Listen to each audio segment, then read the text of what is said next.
Hello everyone, welcome back to the Three Body Problem. This is episode 57 live from Las Vegas. Give it up. As you can hear, we have a live audience today of friends and family who've checked in who've left a million other black hat things to come and spend an hour with us. Grateful for it. Thank you very much. Juanito, how are you feeling? Good, man. I mean, we made it out somehow. There's been a car accident in front of the building. There's all kinds of bullshit trying to get in our way, but the fam showed up, the food showed up, the microphone somehow worked. It's incredible. We spent 45 minutes fighting this fucking shore stand. And Brandon, of all, has actually made it into the recording, which looked a little unlikely there for a second. Super excited to introduce Brandon Dixon. Brandon Dixon is an old veteran from our threat intelligence world. Brandon created PDF X-Ray, HyperTotal, Blockade.io, Security Jobs Board, Ninja Jobs. Yeah. PassiveTotal that got acquired by RiskIQ that got acquired by Microsoft, and he just left Microsoft to launch his own startup in the AI security world. So we thought we'd put aside an episode on just AI security and all the implications for all of it, all the black box coding that people are doing. So let's get right to it. Juanito, I'll start with you. Google Big Sleep. You've had some harsh words for them on the podcast previously. I have not. I heard them last time. I did not have harsh words for Very them. Harsh words. Google responded by releasing an instant tracker. Specifically to you. I think they called you out in that if I got it. But let me not start with Juanito. I'll start with Brandon. Yeah, please. What is Google Big Sleep? Oh, goodness. I mean, wait, that's not a fair, none of us know what the fuck Google That's Big why I'm Sleep asking. really is. I mean, I have feelings on what I think it is. We go on vibes here. Yeah, vibes are Vibes good. enough. I mean, the way that I look at Big Sleep is it's some sort of agentic system behind the scenes that is looking at open source models and trying to identify potential vulnerabilities that exist there by just fuzzing the code, looking for insecurities that occur across those projects, and then trying to create an action space in which the AI can run and make those things actually happen. So they deploy the projects, they probably put them in some sort of Dockerized container, and then they have like an AI system that runs in a continuous loop that exploits the nature of generative AI, which is be getting more and more creative in specific ways. That's what I think it is. You're a believer in the hype. Yeah, I mean, I think it is overhyped, and so people that don't follow AI enough, like myself, or like they're making it part of their life, they look at it and they go, "This is bullshit. It's not going to take my job. Like, it can't even spell strawberry correctly." Up until a couple weeks ago or whatever it was, they figured it out. I know they cracked it. We're getting there. But when you understand the architectures and you consider like security as a whole, there's a lot of stuff that I don't want to do in my job that I think the most analysts that I talk to, they don't want to do in their job. And it's just a matter of like getting exposure to the technology. It's not perfect. And I hate the trope of like, this is the worst it's ever going to be, but that is true and it's changing quite rapidly. So like I've been encouraged to see like more people in security starting to come up with single prompt solutions that make their life easier.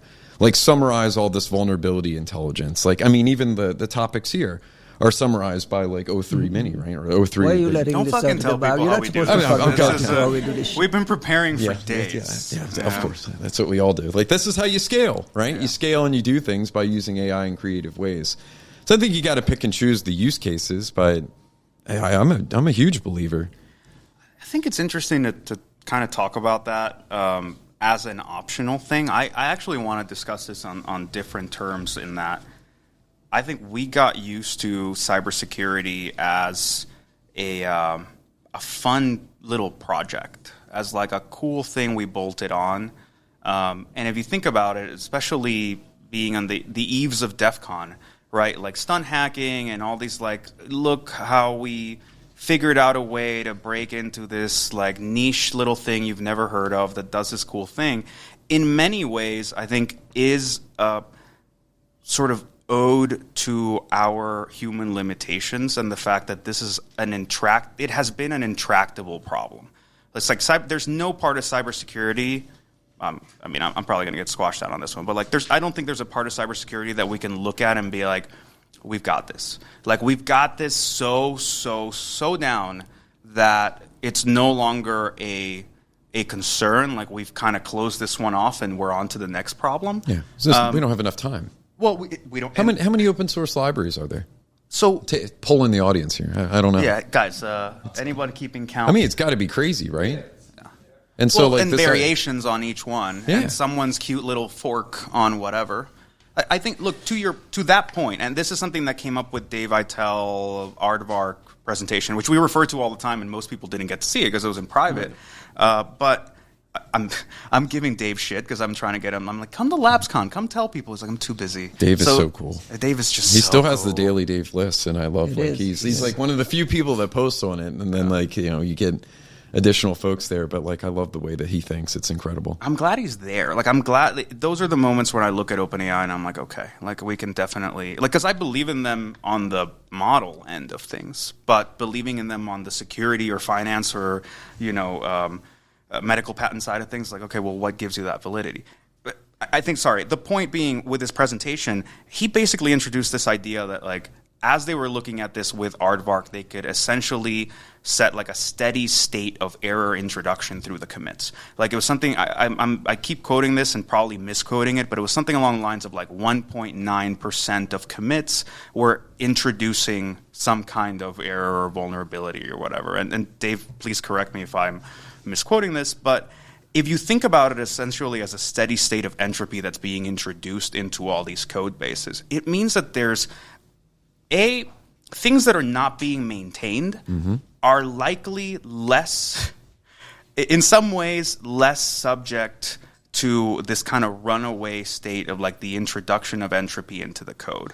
And B, unless you have an equivalent counterforce that is actively doing away with that introduction of errors. CI/CD pipelines. Right. Well, and GitHub, commit actions and whatnot, because we all put those in place and check the commits. But I mean, conceivably, there's controls that should enable us to do it, but they're not. Conceivably, they're not right? And you say CI/CD, and I laugh because people came up with what a good DevOps pipeline is supposed to look like. How many companies, and I mean Fortune 500 companies, actually have good CI/CD pipelines and the automation in place, and they produce that you put code in here and it comes out the other way in the same sort of repeatable fashion. I think you'd be surprised how few people took it seriously, how few people actually developed it, and now the bill's coming due because you want to get on this AI train, and the AI train builds on top of the automation train, and if you didn't really board that one, you're pretty far behind. So you're seeing all these people talking about AI transformation, and what they mean is, well, first let's tackle that digital transformation we claimed to get on 5 or 10 years ago, and also hopefully make it so that AI can be a part of this. I still think that companies can adopt even if they don't have those instrumentation points. I don't think it's going to completely inhibit them. But of course, I'm someone who. You think a legacy company can? What's legacy? Literally anything older than 5 years old. Literally anybody who has an existing code base, a product that's on the market.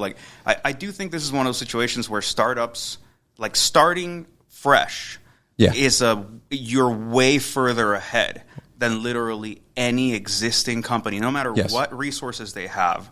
It's how are you going to fight the culture of, well, this is how we do PM releases. This is how, our product cycles. This is true for security in general. Legacy it's true for everything. Yeah, it's a lot of things. All software, right? All the people who are enjoying their agile sprints and they're oh, yeah, last quarter we decided how we're going to use all the resources of this quarter. You fucking lost.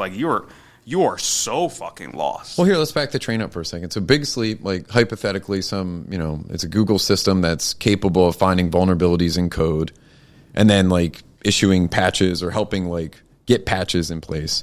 In the market, there's XBOW, there's Specular, there's Terra, there's a Ghost to some extent doing application testing I'm learning so much. So XBOW's got the number one bug bounty, right? And but wait a second. I knew about XBOW. This is all marketing bullshit, though. There you go. This XBOW thing is, number one, and suggest that you're competing one-on-one with hackers on there. You're not. They're throwing massive computing power at it. There's a lot of human in the loop there that's triaging and But helping see, to validate. That doesn't matter. Yeah, that's... Well, it matters when you start counting false positives. Like if you look at false... There's no false positives there, though. XBOW does amazing press releases without digging deeper at some of the underlying issues. Like if the false positive rates are that high, even after human intervention or human in the loop, help me understand how you view what XBOW is doing. I mean, I view it similar to Big Sleep, is that you're not going to have someone that's going to pay attention to these subtle, like, open source libraries that may not get used as frequently, and therefore it's never going to get attention. So, like, if you can have some sort of automated... this augments on top of everything else that's happening. You just throw AI like computing it doesn't get maintained, but it gets used. Like, I was reading, like, there was like an NPM package that did some little clever hack, and then somebody deleted it, and it like took Google down and a whole bunch of other people, because they had all like gotten dependent on this particular package that really did nothing other than like pad something to the left. It made life a little bit easier. But there's a ton of these like little small packages that get deployed that are underlying parts of like your supply chain that I don't think that people realize. And I think where like XBOW has done a tremendous job of marketing and doing how they're doing it, even if there is a human in the loop for a lot of the stuff that they're doing, they're managing to scale that work to a point where it's at least number one. Like, I don't know, right? Is it fair that they're beating individual people? I don't know, but that's the game. What the fuck, fairness? Right, but that's what I don't care about fairness. We're patching bugs. That's like the point. Taliban complaining at the unfairness of like getting killed by a drone strike. We don't give a fuck. But the thing with I'm Xbow's sorry bugs, you don't like it. Like the XBOW's bugs, though, like at least some of the ones in my like cursory looking at them, they're not particularly. I think the argument that I see is, oh, this isn't a remote code execution. It's not a 0-day. It's not like some net new novel thing. It's a cross-site scripting. It's session stuffing. It's, basic stuff that people go, these aren't material bugs that truly matter. And to me, like, okay, I can understand that argument. But again, compute, machine, some level of automation is handling and improving the hygiene of the overall supply chain, of which we get to take advantage of. I think that's a net positive. You think AI replaces the pen testing industry? No, I think it augments and allows them to do more, like, of the creative aspects, right? Like, if I think back to ITEL and, like the Charlie Miller and other people that come from that traditional background, I mean, some of the most innovative stuff that I remember from Immunity days was like serializing the stack and post-exploitation cleanup. That was some crazy shit. That was above its time. It was like, hey, we're not going to go crash the application and like, just leave the user in limbo. We're literally going to like serialize state, get the remote code shell back, and then like put everything back in order so nobody notices anything. Like, that's a level of quality that requires like a human conceivably to be creative. You're not putting a state machine in the Slack space. Where there was the NSO group that did that. Yeah, it was forced entry, right? I don't remember who the team was, but I mean, like they wrote like a Turing complete. Yeah, there was some Turing machine in the exploit space. It was incredible. Yeah, I remember this. So this was a Project Zero documentation of forced entry, I believe. It was that went crazy about a PDF file. It was pretty. But pen testers are creative, right? And like, I think generative AI helps them come up with more clever schemes. It allows them to kind of scale more. Like, you want scale. Like, you want the good guys breaking into your stuff, not the bad guys doing it. I think there's an order of magnitude mismatch that we've gotten used to excusing for ourselves and for our industry in ways that just don't make any, hey, guys, come in, that don't make any fucking sense. So there's a lot of people just hanging out in the, in the entryway. There's a whole order of magnitude issue with autonomy, and I'm going to keep returning to this because I think what we have shown is it's a scale. That human expertise, like the best among us, can do some insanely cool shit, but there's only so many of us. We don't have a great talent pipeline. Like, even if you remember back to like the Biden national cyber strategy, which a lot of us got to contribute to, and we were very proud of it, but you look at it, you go, all of this bullshit about the talent pipeline and how we're suddenly gonna just magically have tens of thousands of competent people just show up sounds a little unlikely. It sounds like, that's not really gonna materialize. And if we just accepted that failure state, and we could talk about this whole fucking event that we're in right now is this like monument to our ability to just smile through the pain of a completely fucked Tell us how you really feel. Industry. I'm sorry, even when we talk about what's going to happen to the pen testers, I'm like, I hope pen testers don't exist in 2 years. I hope SOC Tier 1 doesn't exist in 2 years. I want the same. I'm not saying go fire all these people. That's where you're getting a little ahead of yourself because these fucking execs are excited to just cut costs. But the point is, we have had human beings having to do a bunch of rote bullshit work because we can't seem to automate we couldn't seem to automate our way even the simplest of evaluations or triage or, analysis. And that means that these people are stuck in this ring of hell, just repeating the same shit forever.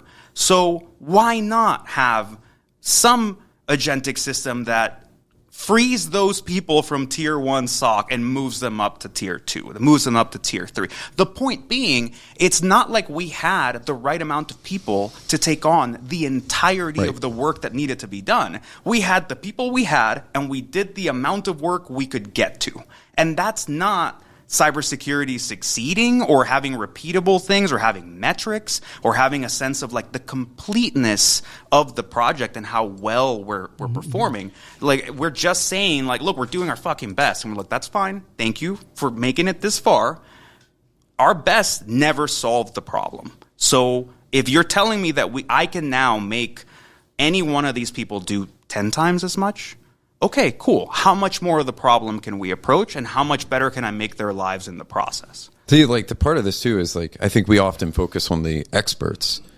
How can we make the SOC more efficient? How can we make pen testers more efficient? And the reality is, we know not to fall victim for these things. It's the average user inside of the company that becomes the ones that actually introduce these problems, right? That's the people who don't know how to write secure code. It's the person that accidentally clicked the link or they got some signal message telling them to do something like install remote management software. Whatever the case might be, right? I want to see that part. I think that's interesting too. When I was at Microsoft and we were starting Security Copilot, that was a big attraction point to running that product was AI conceivably has a pretty good set of knowledge that's contained within it. And then that generalizes, well, it's not going to be perfect for all security problems. But what got me excited was, can tier 1 get better or can we automate more? Sure, fine. I think there's flaws in the underlying fabric of how we've gotten to where we are, and I think you agree with that. But to me, what was more attractive was can I just slightly by 5% or 10% make the average user better? Mm-hmm. Because if I can make them better, then I don't have to worry about these things downstream. And that to me is still a big opportunity in our field is how do you just stop my mom from, answering the phone from Microsoft saying you got to install these updates and go cash in a gift card. It's crazy. Why are we solving the same problems? If somebody some tells, of us are. Well, no, my point here is it's not directed at anybody in particular. So my point here is, why are we we're stuck in these fucking product categories that have come across from the way that if you want to be, well, Brandon, precisely. he wants to say something. No, yeah, I'm saying, if you have a vision of some sort, maybe something that you're you just already got to build. You got to find the pain. Part about building good products we found the fucking pain. Yeah, you find the pain. Yeah, the hard part now is distribution. You got a lot of platform companies that own the distribution channels, and we're seeing compression where good enough is good enough, and that's not going to move our industry forward. Owning the distribution channels being the platforms themselves, that is the only. Microsoft is not they weren't always best at product. What they're best at is distribution. No, don't worry. They sell the E5 bundle. We are aware that Microsoft is never best at product. I'm not taking pot shots at them. They have an incredible book of business, and for all the flaws that they have, they do a lot of incredible value. I think for the industry,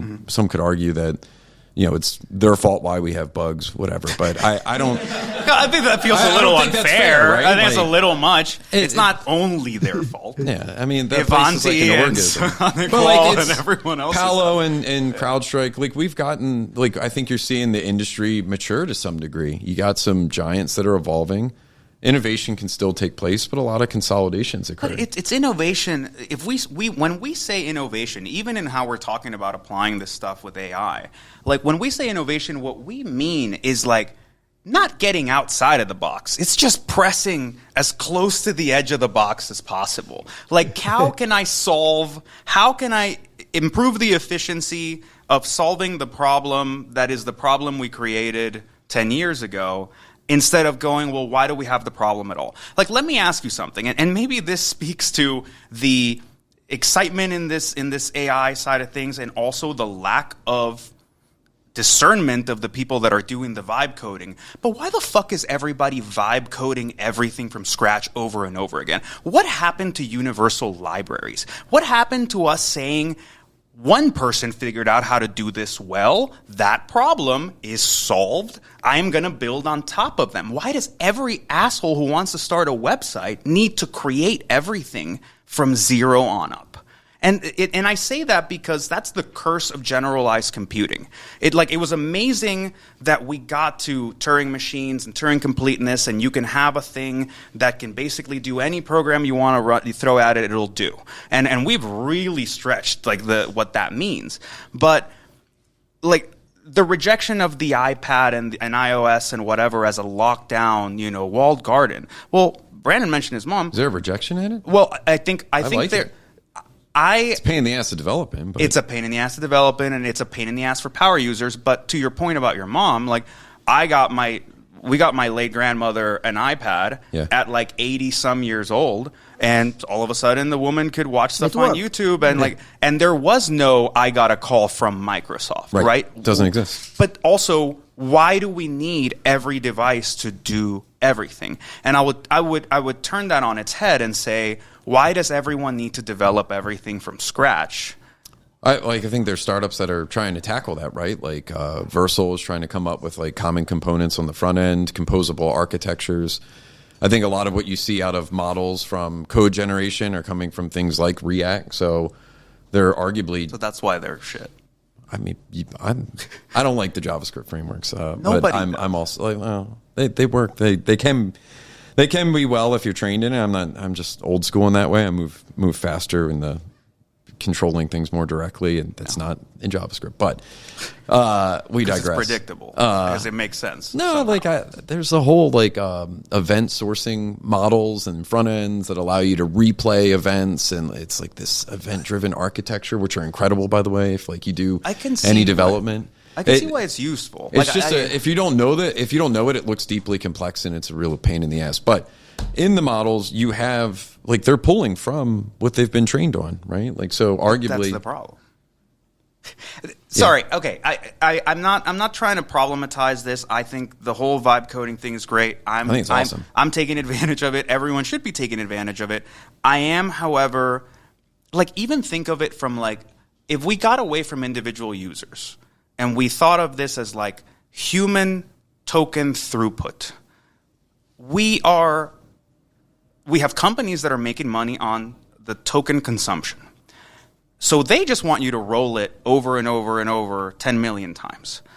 My question here is, if we looked at it away from individual consumption to a global consumption, or global token production, we're spending bajillions of token compute building the same things over and over and over. So we're not, if there is such a thing as the stock of human intellectual capital being invested in some way, we're having all of it reinvested in 90% of it reinvested in the same 10% starter package. This was before AI, though. If you write software, you get the same boilerplate every time you need to build a product. Or let's localize it to our space, right? How many times have you built a threat intelligence program? My man.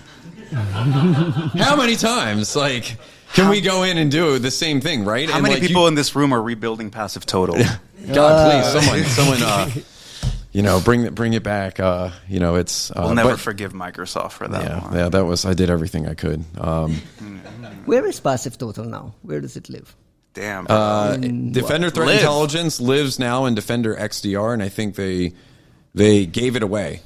So to whom? We've yet to find any. It's Defender customers is I believe it's just included within that subscription now. So if you're E5, it's in. Look, I'm getting a nod here, which is positive. I'm not even just directly that attached. E5 license. Yeah, there was I give you the inside baseball of how license? that was all staged, but it was very important for me, when we sold, to try and retain that product because I felt it was important. It served a need. There was a lot of customers that we had. There are a lot of unhappy folks that it. Yeah, I think that happens. And so I think there's a subset of people when your company gets acquired that you think you're just you get to do your same vision all over again with big label. And they fight the machine, and that was not how I viewed it. I'm we sold it, and that was awesome. And now we're in Microsoft, and to be good stewards of Microsoft, we have to bring the value into their customer base. So putting the technology in the back end, porting it over to the services that meet the compliance and enterprise promises to the customer, getting it into some sort of offering that they can access. So they originally wanted to put it in Defender, and I was no, it needs to be its own product line because if you just push it to Defender, it's going to get buried and starved for resources, and it will never meet the level of demand to see continued investment. And so there was a lot of energy spent trying to build Defender Threat Intelligence and get that product to market, which is incredibly difficult at Microsoft because whether you make $1 or $1 billion, they hold you to the same standards of shipping. So most people don't realize that. I got to do all the promises as if I'm making $1 billion. And we launched it, and then the right thing for me to do was to then start partnering with the Defender team formally, because immediately there was a subset of customers that said, dude, another portal? Why did you let this happen? And I said, it's a better outcome than what it would have been had I starved the thing. And so then it became, merging with Defender and trying to do the right thing there, and it just takes time. And now it's in Defender, but it's I believe it's free, as I stated. So to me, that's a win, right? It's a win for Microsoft customers. It's not in the same form, and I wish it could have been. I know. Look, it's hard, right? You never know. Could it have been an independent company forever? We could rebuild it and open source it. You could vibe code it. Is there another path at Microsoft it could have taken that didn't take it out of everyone else's hands? It's hard. I have as a product manager, I have a duty to meet the obligations that are set. And if they want to drive revenue and they believe that's the right way to do it, I have input on that of what I think the price tolerance is, and do my best to orchestrate deals that I think are fair. But eventually, there's another team that says Qual says price tolerance for doubling, and I go, have you ever put a PO in front of someone? And they're like, no. And I'm like, well, this might get rejected. And they're like, well, we're going to do it. And I said, okay, I can't control that. Right. But I can work with people to try and help them as they're onboarding or doing whatever. But yeah, it's tough when you sell. You lose that control. Yeah, and we definitely don't lay that at your feet or the feet of we anybody kind who of do. sells it. No, not at all. I'm just a boy. No, I don't lay that at your feet or anybody who developed any of these things. I definitely put it at the hands of sort of the regent that ultimately decides to buy the thing. Because I think PassiveTotal and VirusTotal are very interesting entities in that in their time they became more than just another product. They effectively became the underlying fabric of a lot of the cybersecurity work we were all doing. And I appreciate you, by the way, co-locating VirusTotal and PassiveTotal together. I don't think that PassiveTotal is to that level of VirusTotal's I think so. Value. No, honestly, I think they've done an incredible and phenomenal job. We did not. I think a lot of people in this space could not recover from losing access to PassiveTotal. Yeah. Like, and you had a bunch of, you have a bunch of other companies that supposedly were, selling stuff around that time. And, Farsight. Farsight, domain tools, and like you had access to some of these other things, but none really made up for PassiveTotal.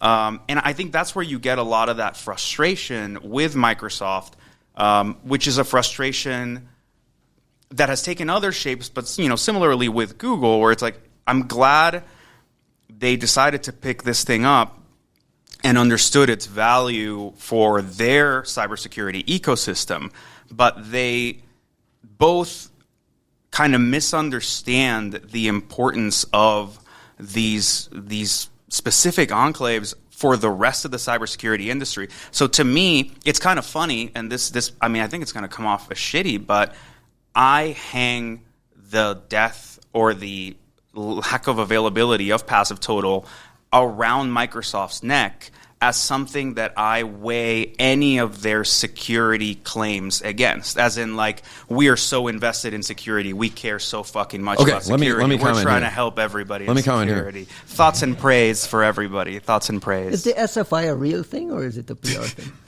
Bro, don't indict Microsoft through him. Like, it's I told her a comms person there. He escaped. I don't know. Like that's He's not, escaped. Not my current department. Microsofties. But no. For real, like when you might have lost the interface to accessing the information that we had, but the underlying infrastructure lives on with the teams that do all of the scanning of URLs and links that go into the safe browsing initiatives, all of the port scanning stuff, the header collection. All of that is scaled, and that helps go towards investigations that take place on nation states and criminal actors. Right. And it's part of the embarrassment of riches of stuff that people in Mystic have available to them. I'm happy for them. But that does translate to real world opportunities to disrupt the adversary. And you could argue that's not the case, but I would say that it is. That if our information behind the scenes is able to make a linkage to a threat actor's infrastructure or something that we didn't know about otherwise, and then protect their customers and potentially the internet, then that's a net positive. I think the frustration is the fact that you've lost the interface to directly query that yourself, which I would agree is frustrating. But I would, as somebody who was, when we ported the architecture over, and I know that it lives on, it's part of one of the many things that Microsoft does behind the scenes to fulfill that larger promise of trying to make the internet safer. And I'm not a shill for them, right?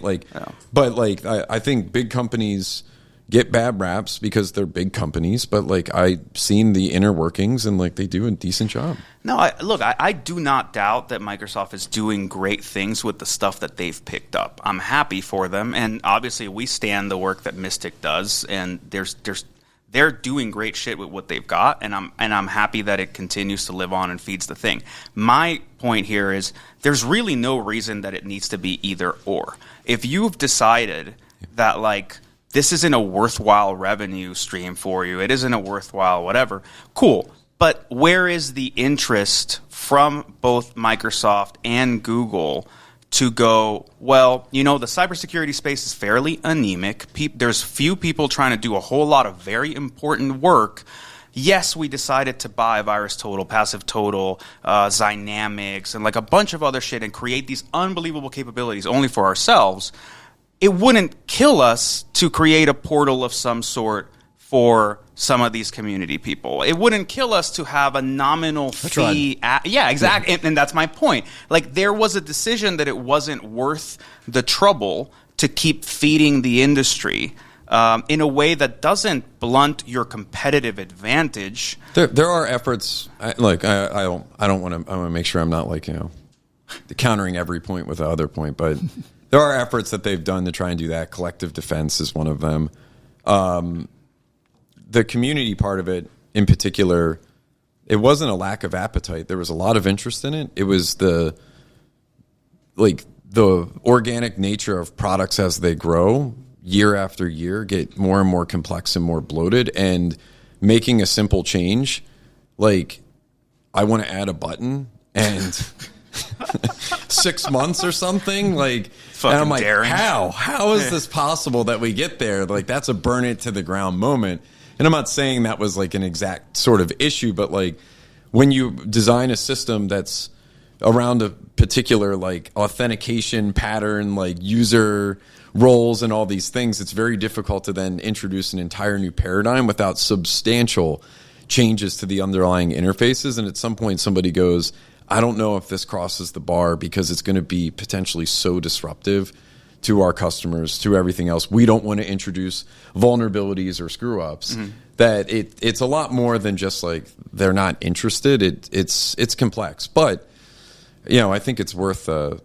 I wish we could do more, like what you're saying, right? You're a diehard, a bleeding heart for cyber.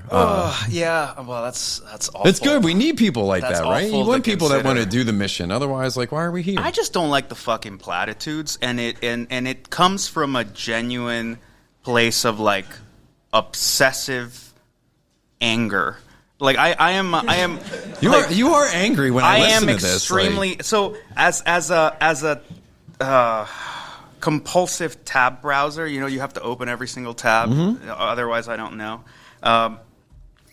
The idea of these locked away data sets for network telemetry, for Whois stuff, just malware collections across these different companies.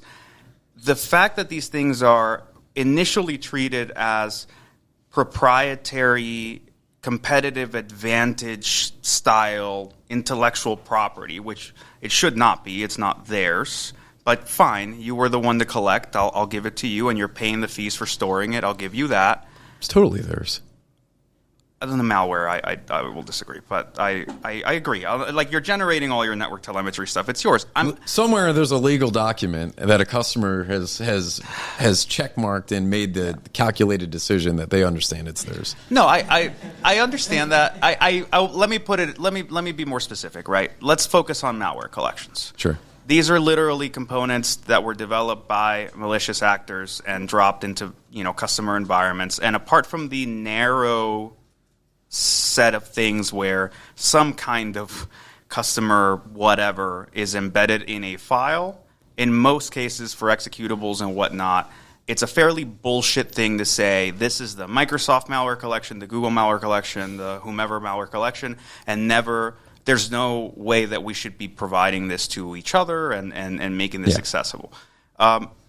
My obsessive rage comes from, we're at a disadvantage. We're trying to understand this whole thing. We're trying to get ahead of extremely well-resourced adversaries. And then you get this paradoxical, obsessive gatekeeping that comes with saying, this is our intellectual property. This is so valuable we couldn't possibly share between these two companies, until the day they decide, it's not even worth paying for the cloud storage of keeping this malware collection here, is it? And then they delete it. And stuff like that, you go, I'm sorry, what the fuck just happened, right? Like, it's simultaneously so valuable as to be unthinkable to share, and so not necessarily valuable that a PM will eventually come around and just vanish it out of existence. You'll go into a Broadcom acquisition and they'll go, why are we paying $30,000 in storage costs for this thing? I'm going to get a fucking promotion the second I just boop, delete. And there's no way to get that data ever again. So in my experience, though, like sometimes that data becomes customer data. And for Microsoft people that I can physically see, I've probably just triggered you because of like that, hearing like all the privacy stuff that you have to think of. But that's the bullshit they make up around that. No, it's like there's liabilities that come along with it. For the one out of 100 times or 99 times, you might have customer identifiable information in the subset of files. And if someone cannot thoroughly go through those and guarantee that's not the case, it becomes customer data that is now Microsoft. Like I don't know if it's like I'm rusty, so I don't know if you're it would rusty be on the talking points. If it would be like if there would be their liability of like doing that, but it's customer data. If the customer wanted to share it, the reason why they wouldn't share it is not its value. It would be the fear of identifiable information, and while it's very infrequent and not likely to occur. Legal will always trump it and say we're simply not going to allow it to happen. So AI could actually help here, right? Yes, like, could you do something? Now you have these right. So and depend on that to a degree where you could say like AI has kind of looked at the files, it's looked at these things, and it's made some attestation that it's like searched it and it's completely fine, and therefore you put it into some sort of TLP white or whatever that other people can take advantage. I mean, these are new systems that could be built right now, right? But I'm glad we have found a technical solution to the bullshit reason that we wouldn't do this. But do you remember the early days? No. Of like just, people get together, try to do the right thing, right? Like that's what you want at a grand scale. I want that too. I think it's just difficult. I just don't want I'm just sick of I'm going to look at Ryan, by the way, because I feel like I'm sick of giving people like accolades for showing up and just smiling. And I don't see the point. We got to Gandhi it. You got to be the change you want to see in the world. Sure. I find it deeply frustrating. But more than anything, I like to remind people that for anybody who's ever been in an executive position, legal departments are an advisory position.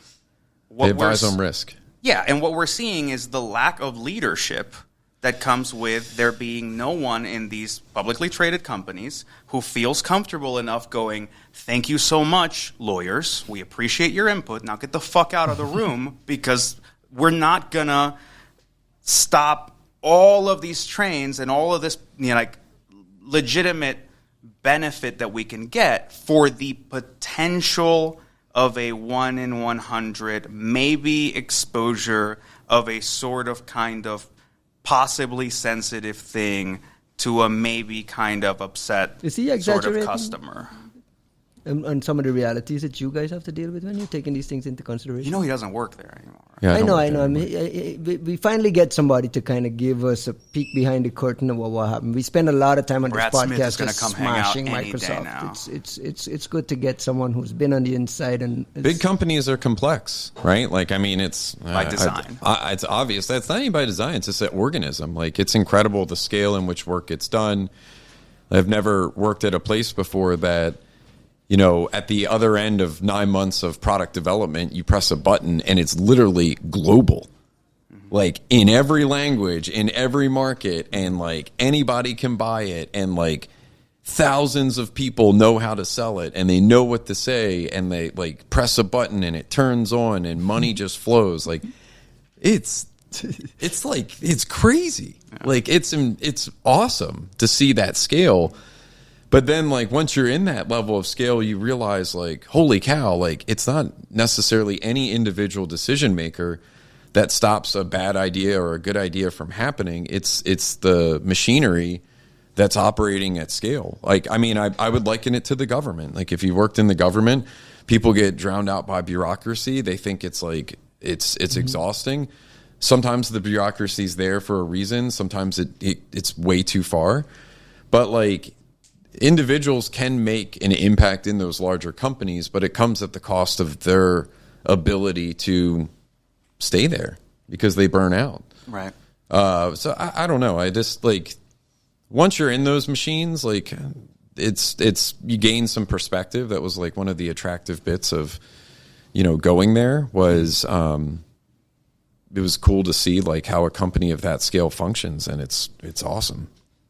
It comes with a lot of frustrating things for sure, but like I think it generally does more good for the industry than it does bad. And when I say that, I mean like I don't think anybody's waking up going, how can I screw things up and make Juan more angry about security? Like, what is my role in that today at Microsoft? I just like, or any big company, right? Like that doesn't happen. Right, but there's a lot of small bullshit that we got to put up with, like even malware naming and harmonizing properly across. No, I'm who likes the new names? I'm dead serious. Like, right, Silk Typhoon. Silk. They make for good cocktails. What stops Microsoft from harmonizing properly? Like, there's a coalition now, right? Like, that was like after I left. I think that they did the rubric. Did they bring it together? I mean, is it good or like I don't know. They got a few people, and then all those people went on to write blogs that didn't harmonize any of the names. To be fair, by images. The Secret Blizzard blog post did finally do that. So shout out to whoever at Mystic did that. Dolman. Jeremy, probably, like forward-facing, some amazing human being at Mystic who did this, and whomever it is that allowed it through, out the door. But I can't. We've talked about the naming thing on a bunch of Let's go back episodes. to AI. Yeah, let's go back to AI. Wait. Yeah.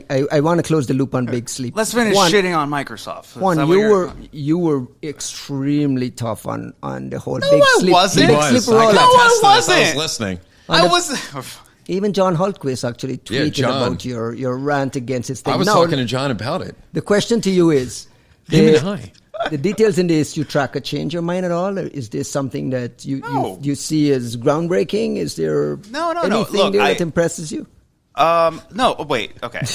There's a lot of questions. Piece that apart. Let's piece that apart, because the idea that I'm not impressed with this is completely off base. He just has a standard. Okay? Look, I was objecting to something very specific when it came to that first Big Sleep post, which is they told us something groundbreaking was happening. They had just to backtrack. Yeah, exactly. Yeah, I'm sorry. I remember. I'm sorry. Like, I understand that like you guys have built this amazing intellect-defying capability. That's enough. You don't need to also, Is it not plausible that they could have, one, they could have identified the bug independently through this AI system, and then two, had signal about traffic that was going to the repository in the specific code areas. Absolutely. To then say looks like someone's paying attention to the thing that we happen to find that could be exploited. Mm-hmm. And then you point it to Project Zero. But you just wanted the transparency of how did that get there? We have all done, the people in this room, we have all found ways to slightly obfuscate, but not not misinform how we've got to something. Isn't this the Intel dilemma? Sure. To some extent? Sure. And I think when you overcompensate for that Intel dilemma the way particularly Google does, that's something that the Google lawyers have found a way to just tie themselves up into knots in ways that are just fascinating. It's hold on, let's break this one down. I'm not going to be a contrarian, for the sake of doing it. No, I'm trying. I love you. I'm just a guest. This is fair. What if, when I look at this and Google's saying we found a bug and we think it's going to get exploited, I think they've already done the thing that they intended to do, which was tell someone that they're going to fix something that they thought was going to be actively exploited. Yeah. It would be a bonus if they could tell us why, for the sake of us being able to then future understand and put trust in them. But I don't necessarily which we already have in them. But I don't think they owe us the explanation of how they came to that signal. They're a corporation. Okay. And in that case, I will happily shit all over anything that corporation tries to. If they don't owe us, then I don't owe them. But I'm think not they would agree. But I'm not saying that. I do think that they owe us some explanation, and we owe them the benefit of giving them credit where credit is due. Big Sleep looks fucking awesome. Project Zero was already doing God's work, getting shit fixed, and now you've got this force multiplier that doesn't require you to have these extremely capable but very rare talented people looking at a bunch of things they don't have time to look at, and they're still using it, right? I asked Sam Altman in person if they would, now that they had Aardvark, was he going to just set it loose on the open source community so that we could have this function of trying to improve things for free and essentially do this as a public benefit. And he said he'd consider it. But if you look at Google, they're not considering it. They're fucking doing it. They're doing it. So I am giving them a shit ton of credit. What I want to say is, on the shitty vendor side of things, putting that out, the precog claim in a black hat booth invitation was just tasteless. That's all I'm saying. It was tasteless because I trust John Hultquist and I trust Mandiant. And like I said that episode, I have never looked at something from Mandiant and said, well, this is a fucking lie. Like, never. Right. They're great, and I trust everything they say. It's just in that kind of sleazy salesmanship, you doubt it in the beginning. The other part of it is, in this particular case, you're going into relatively uncharted territory and reporting back on what you've discovered and what you're able to do. That is a particularly touchy and important moment to report some level of transparency. I don't give a shit about the signal. I don't care how they found out that they're precogging it. I just want to know what they've learned about what an AI vulnerability discovery, testing, triage, whatever system, how does it work? Like, how does it work well? Under what parameters is it actually particularly successful? So this is where, like, XBOW is interesting. I'm not a shill for any of these companies, by the way. I mean, you were shitting on XBOW earlier, right? Like, no, I'm not shitting on that. Oh, sorry, Ryan was shitting on XBOW. XBOW. But is Nico here? Nico was supposed to... Man. No, that's Nico is here. Like, XBOW put out a set of evaluations and benchmarks that are published on GitHub right now. You can see how the system was tested and how they... conceivably how it functions. A set of Docker containers with, simulation kind of capture the flag, like exercises rank from like easy, medium, hard. Right. So like they kind of provide you some blueprint. Thank you, XBOW. Sure. But like, I mean, again, like, I think most AI solutions that are being formed right now should come with evaluations and benchmarks. Whether or not they need to be public, I think is, to be, it's their decision. Look, it depends. It all depends on what kind of credit you want. If you want credit as an industry leader in creating the coolest capability that you intend to sell in AI application, I will give you credit as someone who's developed some cool shit I need to buy. If you would like credit as some like Mahatma Gandhi, we're here for the benefit of humanity type bullshit, and you're That's just like Mother Teresa. Yeah. You're putting all of your cards on the table, and you're sort of like doing all this. You're wasting all this money just to help people and help the open source, whatever. Great, I'll give you credit for that. Don't do one and ask for the other. Those are the only moments when we're like, all right, bro, like that. This isn't the way to play it. Tell us you're fucking awesome because you're Google, and you can literally be like, what's the answer? It was like, well, we run the largest computer on planet Earth. We process information so differently. I love like the diversity of thinking, like this, hearing how like you interpret like that sort of set of information. It's like the versus sweetest, like the sweetest thing. Like, it's very interesting. Like, I look at it and I go, must be a very constructive parent. I try. 3 children. They're crazy. Jesus Christ, man. I don't know. I look at that opaqueness and I'm like, this is an invitation to like figure it out. All right. Like it's yeah, and that's how you end up with HackerOne. You end up with like, like little, this is how startups are born. Like, you try to do those things. Like it's I'm sure if you go and talk to them in a closed forum, they'll probably reveal a bit more, but right. I know that's not what you want. I think you're coming from a good spot. Thank you. I just never look at a company and I go, you owe me something. Like I've never felt that unless I've paid them money. And then even then, like, unfortunately, even when I pay them money, I'm like, I'm probably going to get screwed somehow. Like they're eventually going to brick this device. Yeah, but if you stop my thermostat from working. Yeah. Why? Yeah, but if you're too big, Why? If you're too big to fail and you're part of like the public infrastructure, there's certain things that you owe communities, you owe civilization, you owe. Yeah, do the right thing, right? Like that. I think that should be part of the fabric, but when it's not that far off, like that's like part of the issue with Microsoft. Frankly, is I think it gets a little deeper, and I can't have an impartial take on this just based on my entire career trajectory. But Microsoft deciding that they're a security vendor has really put us all in a very weird and awkward spot. Correct. It just, I don't know how to look at them the way that I would an OS maintainer, an ecosystem maintainer, a multi-ecosystem maintainer, and just be like, hey, you have a responsibility, you're supposed to do this and that, but in turn, like, we help you in this and that way, and this is what you owe us. And like, there's a clearer social contract when it comes to that.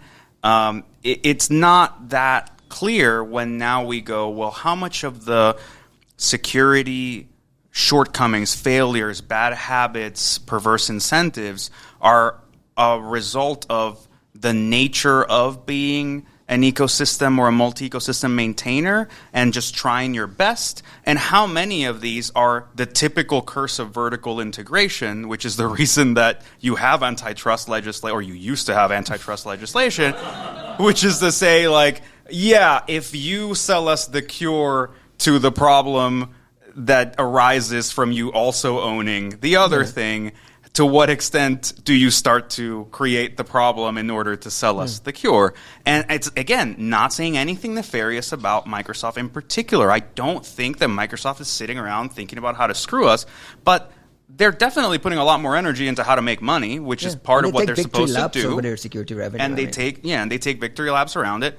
And at some point, it is just a more confused social contract when it comes to what does this company owe me and what do I owe them. I mean, they would argue that a lot of us owe them certain things. For example, the vulnerability research side, the argument has been made that these people who dedicate a whole shit ton of time to coming up with these vulnerabilities they could sell for all kinds of money should be doing the right thing and bringing it to $1 trillion corporation and saying, here, sir, please, may you kind of fix this thing that I did for you for free, and maybe you'll cut me like a, $20,000 check. After you badger me for a month. After you badger me for, or maybe tell me that it isn't reported, or tell me that you can't pay me for it, but then it gets fixed on its own, or like all this shit.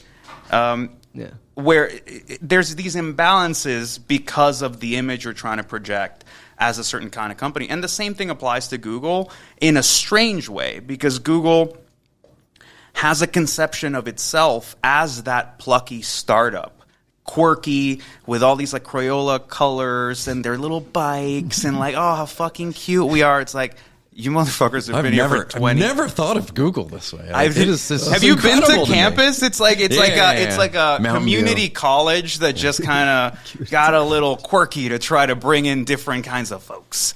But it still thinks of itself that way. It doesn't think of itself as the hyperscaler, mega dominant, antitrusty company that like essentially perverted ads and search and everybody else's data and killed that reader app everybody liked. And this steadily, I still miss Vine, but apparently it's coming back. Like I just made a non sequitur over to add. Oh, that's the whole thing we got here. Do you remember Vine? Yeah, I do. Vine? How incredible it was. Am I the only one that remembers Vine? Like seconds of it's like Gen X stuff. Like there was a very particular generation, some sandwich somewhere that did Vine. Like Twitter had so many good things that they like killed, but like I'm not a huge fan of like X's current situation. But bringing back Vine, like that could be cool. I don't know. It's gonna get weird. Let me bring this. Yeah, can you like? I don't know what the fuck. Let me bring this shit back into port. Corporate America.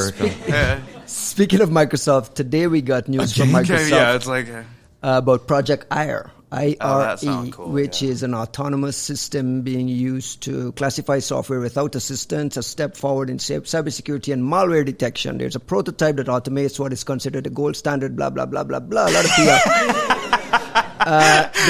The big line in here, it was the first reverse engineer at Microsoft, human or machine, to author a conviction case, a detection strong enough to justify automatic blocking for a specific APT malware sample, which has since been identified and blocked by what the fuck Microsoft does that Defender. Mean? What the fuck does that mean? You tell me. There's a blog post here that also, talks about malware. why is it happening on like living off the land drivers? Like, how is that where you find malware? Like, these things confuse me. So this is just PR again? No. Again, that you're Have building. You seen this? Yeah. Did you read this shit? Sorry, not fully. Did you? You're like, look, this article. No. Let's separate two things here. Let's separate the kind of confusing positioning of the use of the tool from the development of the tool. The development of the tool sounds fucking awesome. This is an area I've been particularly interested in and is actually the thing that got me into AI shilling, which was like trying to use it to teach people malware analysis and realizing like, holy shit, there's actually some value here that you almost certainly could use to take advantage of. Well, to bridge that gap, which is one of the worst in our industry, of how difficult it is to create reverse engineers and capable malware analysts. Like, that shit is hard. It's still an apprenticeship model in a lot of ways, and it's desperately needed for a whole host of things that we think of as seminal in security, and there's no easy way to kind of get up there. Yep. So I think it's phenomenal, and it doesn't take genius foresight to realize that if you can do it in small bits, there's a way to scale this up that should give you some way to look at a binary blob and go, look, 90% certainty, this thing is trying to do X, Y, and Z, we'll do X, Y, and Z, and we to some degree we can infer the intent of this executable. And I'll take it. That's phenomenal. Compared to like we couldn't do any of it without some expert here to, well, I can get 80% of it with 60% certainty or 90%. Great. Mm-hmm. Sounds phenomenal. It reminds me of what was Kaspersky's thing? KTA. That did the putting it into like basically the decompiled like language that you then looked for similar functions. The attribution engine, the Kata attribution engine. Yeah, like that. This reminds me of that with agentics on top of it. Yeah. Right? Like they reference GraphRag in there, and so GraphRag is because an alternative way of representing like data structures for AI to take advantage. It's, as it sounds, it's a graph. You perform RAG on top of it. It's not just a vector store. I think it's a really interesting problem. It also is, I think again, I will object to the positioning of it because they're taking a science project, which I think is a fascinating science project, and they're basically saying, we've developed this thing and it's now in everything and we solve this problem and everyone can go home. And you go, I'm sorry, it's every bit of executable code, every file is getting processed through a decompiler and some kind of like graphing database and running through LLMs and being map reduced into some kind of analysis. And I don't know how long that's going to take or how much it's going to cost, but I don't think you have productized this in a way that's befitting the announcement, as opposed to just coming to us with a science finding and saying, guys, this is possible. It's expensive, it's not efficient, it cannot run locally, it's going to need X, Y, and Z,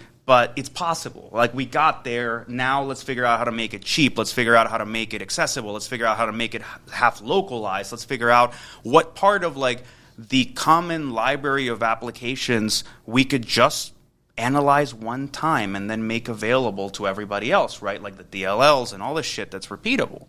But that's not what we're being sold. We're basically being told, this is being put as part of like a product marketing pitch, basically saying, everybody go home. We now have the AI agentic decompiler, reverser, ultra tool in Defender.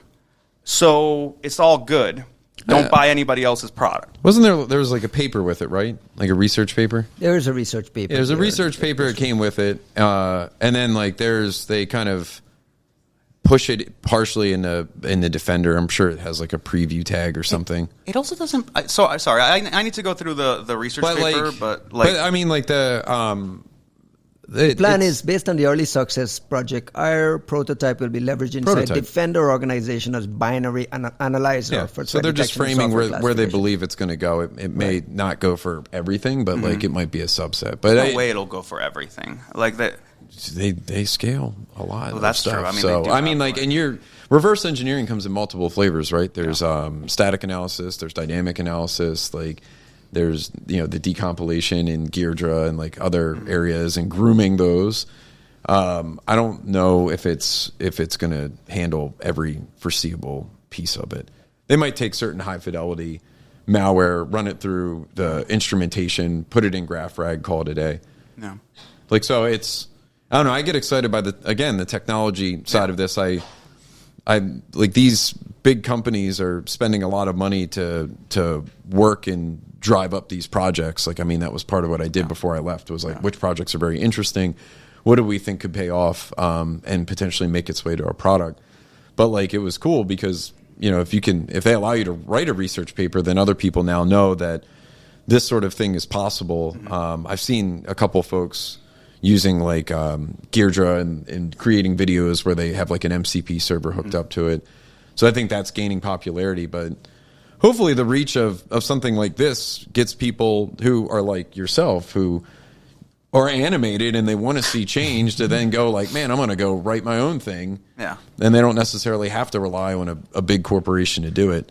And like, I don't think a lot of people. Well, I'm sure there's a lot of people who are just sitting around on a lot of like idle GPUs that a big corporation doesn't own and are going to be able to. You're sleeping on the open models. Open models are not like being able to architectures are changing. They'll run local.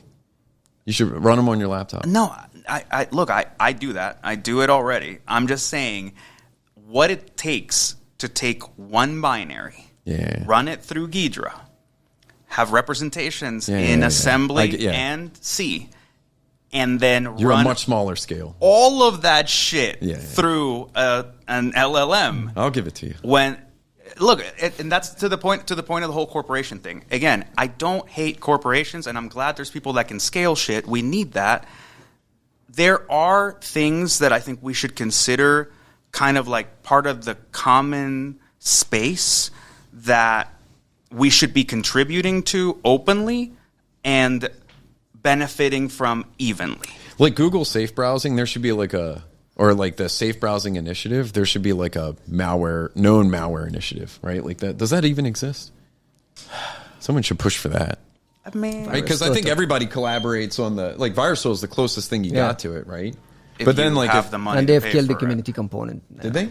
They're a big company monetizing, right? Dang, I didn't know they killed the community. And they haven't killed it. This is our. Well, I they think, killed it. I think part of the problem with how VT doesn't understand how its users use its product. So you get answers like, there is a community one. You can just email us or like pay us X amount of money, and you're going to get 5,000 queries a month or whatever. You're like, I'm sorry. VT doesn't give you full answers. 5,000 queries are useless for the kind of work that I need to be doing. So like it is a sort of like an offering that's pretty much not an offering at all for what you need it to be. All right, we're an hour in and we got 50 people locked in a hot room here. So we're gonna. I just want to touch on one last story before we get going. Is NVIDIA actually issuing a blog post today to make it clear that there are no kill switches or no backdoors in their GPUs. They do not and should not have kill switches and backdoors. That they know of. I think it's like a good... Right, but it's interesting. This came up because U.S. officials started floating this idea that our rules should require advanced chips sold abroad to carry this either location tracking or remote disabled circuitry. The idea is this is the China versus U.S. battle at a very, very high level. The idea is we need to have a way to track if there's circumvention of chips going through UAE to China, or for instance, and they've been changing the rules on this new H2O chip. This is an age-old conversation in our industry around backdoors and the use of the utility of backdoors or kill switches or what. You have a thought at a high level how this plays out?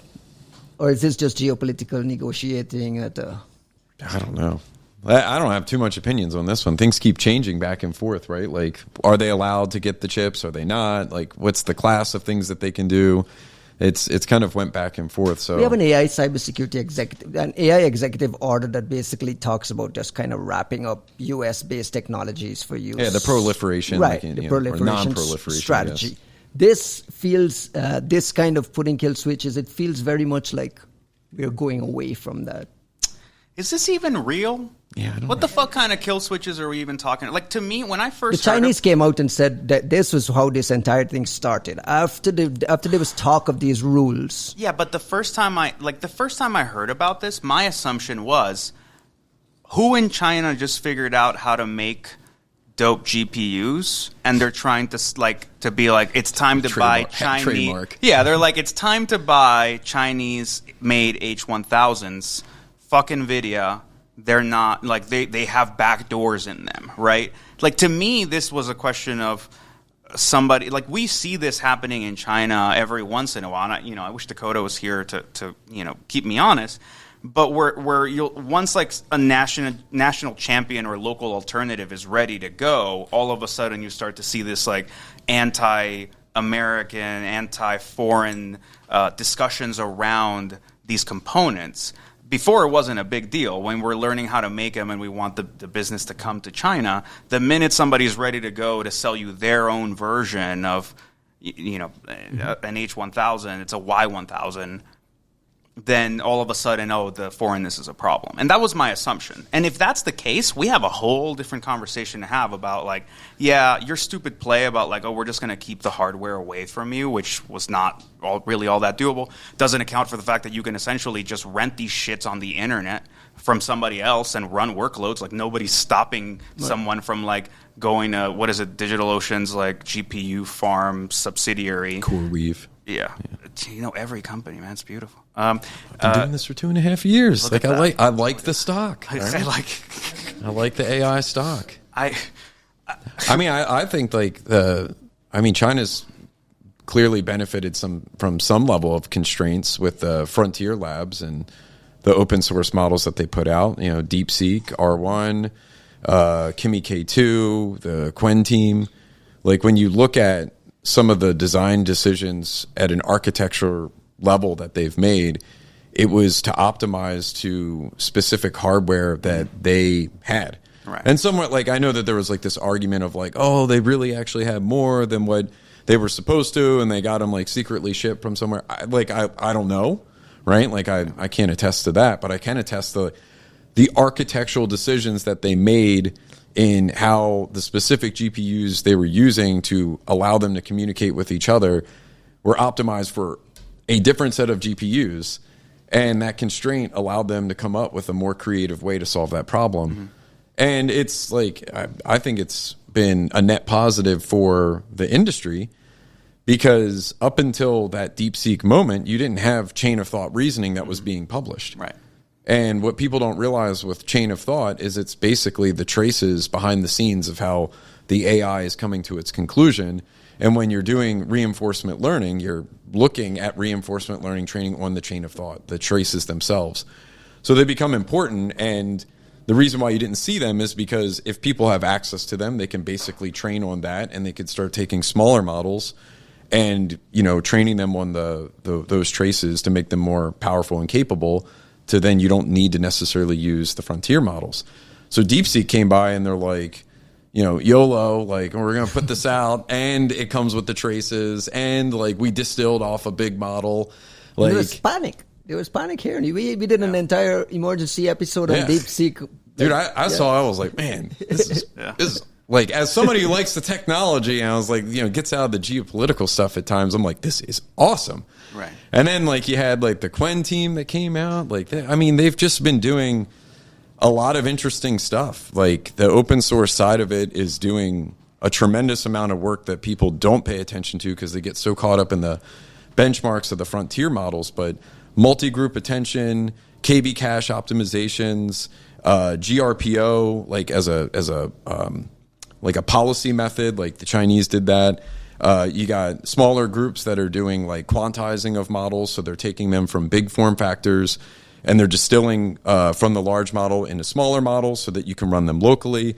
They're quantizing, so you don't have like 32-bit precision. You got like 8 4-bit quants that you can then run on your phone and like not have substantial accuracy hits. Like the stuff that we thought was state of the art last year is literally free, and it will run on your damn phone. Like nobody realizes that unless you're paying attention. And part of that is because that the open source community is doing, and the Chinese frontier labs have just been crushing in that regard, to the point where now OpenAI has their open source model that came out yesterday. Correct. I wanted to pivot to that quickly. Is they're releasing this GPT-OSS 120B and GPT-OSS 20B. 2 state-of-the-art open-weight models that deliver strong performance at low cost, available on the flexible Apache 2.0 license. Awesome. The 120B model near parity with OpenAI 04 Mini. It's a dense model. Right. And then the 20B model delivered similar results to OpenAI 03 Mini, which we use to create our show notes here. We use 03. Okay. We're not cheaping What's out. the significance of this, Juanito? I actually think to Brandon's point that this was OpenAI having their hand forced by the whole. Meta is hiring everyone for $150 billion. Yeah, but I mean, what started, if you're in that situation, hit up Sid Traverty and have our boy help you negotiate your contract. The NFL AI draft league over here. I think to some degree, this is a very interesting play in that it's what R1 started, in that there is this expectation of you should be contributing to OSS, which really OpenAI had no reason to do, at least in the situation that they were in. And I wonder, to Brandon's point, how long it would have been before we'd get any kind of reasoning model open source to anybody when they thought that was like the state-of-the-art stuff that had just come out.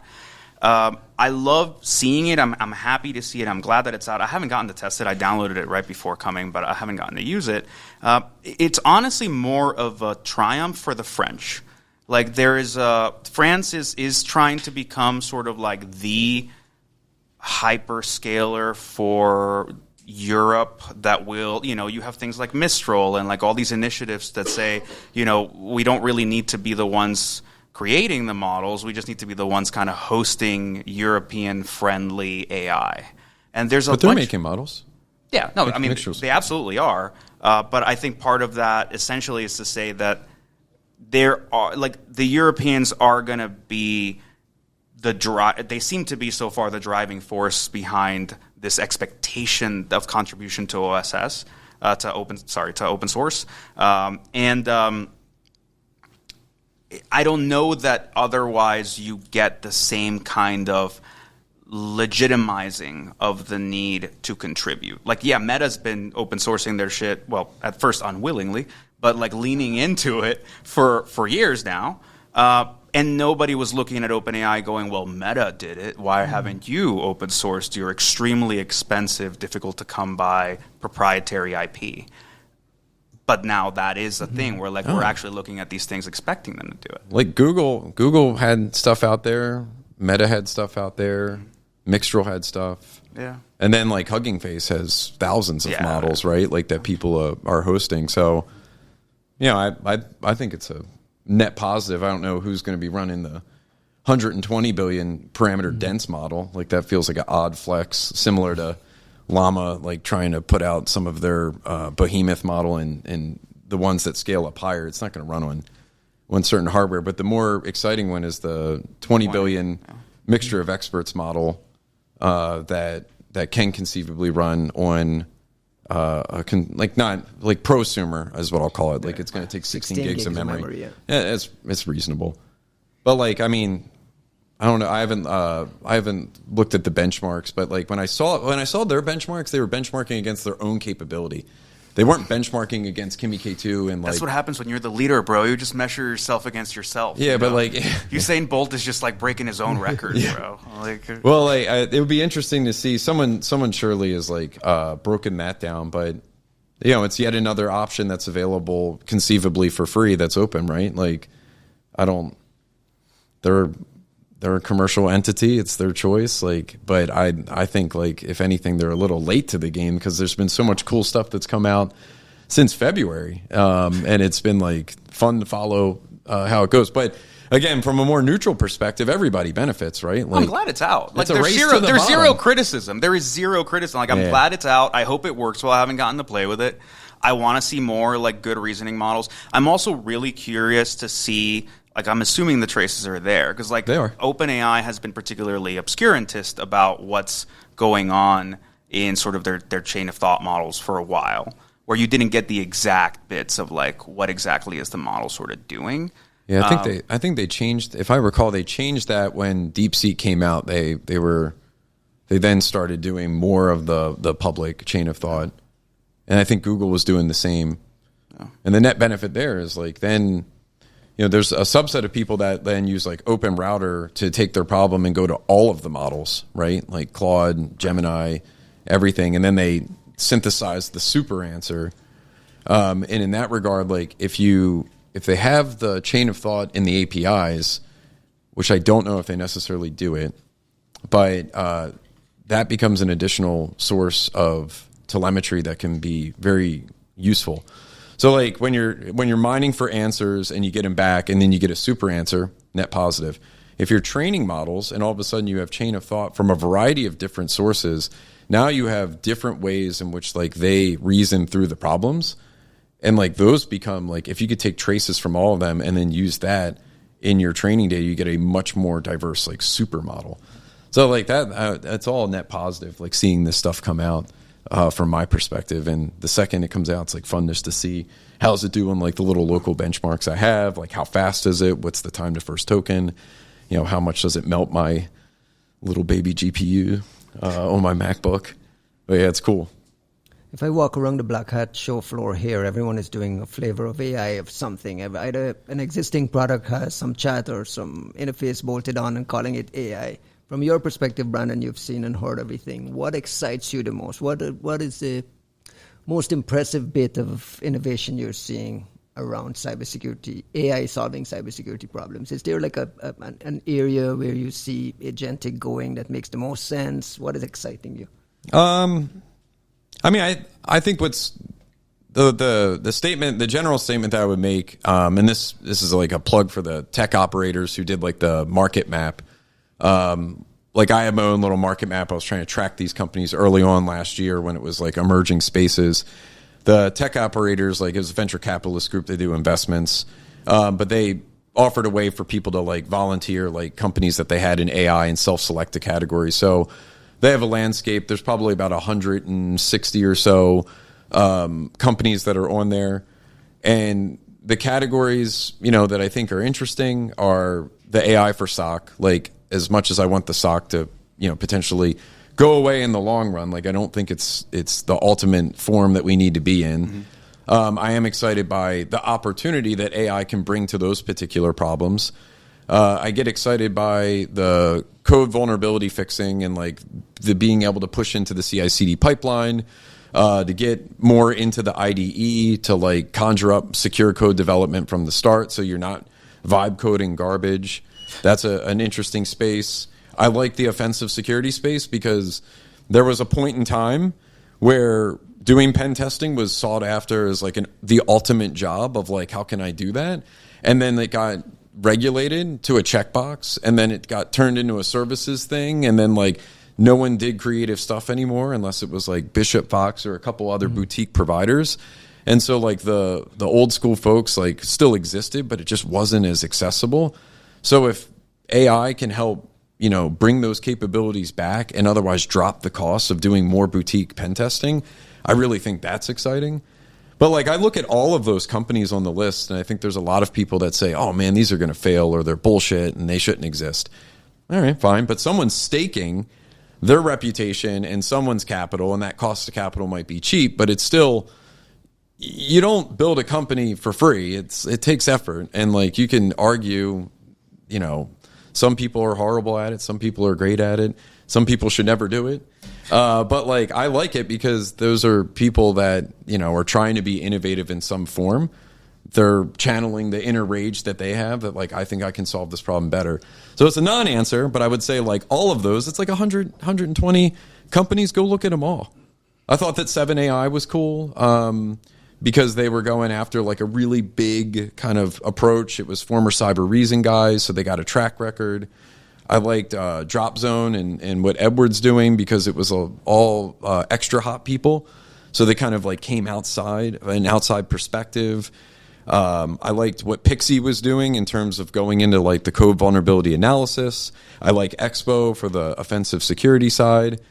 Like I'm not in any of these like companies in any way, but like I think those sort of stand out in the particular spaces that I think are interesting. But they're all cool. Some are going to win, some are going to lose, and we can learn a lot from them.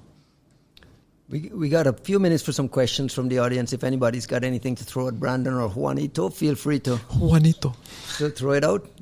If not, Juanito, I'll ask you to close the show with some shout-outs. By the way, shout-out to Costin Ryu, who we're missing a lot here. I mean, Costin is a big part of this podcast. He's probably sleeping in Bucharest right now. He was begging us to... He's not vacationing somewhere? He was yelling at me to live stream it so he can wake up at 4 o'clock to listen to it. So that's God how hardcore he is. close the show with some shout-outs. In the meantime, if anybody has a question. Yeah, guys, come on.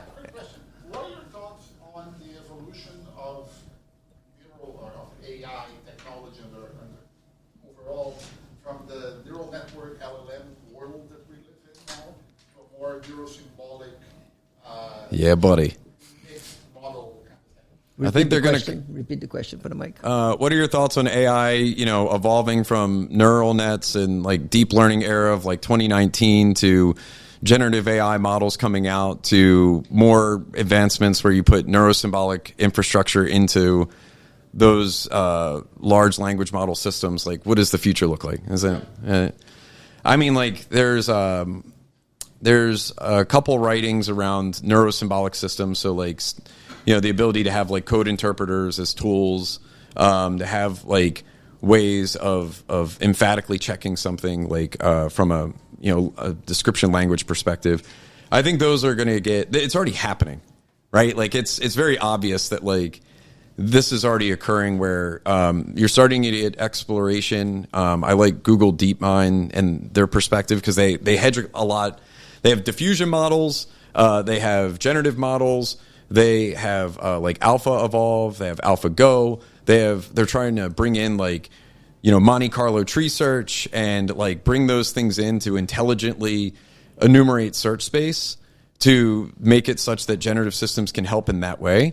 So I think we're already here, which is why you probably see headlines around, is scaling enough? Have we hit the limit?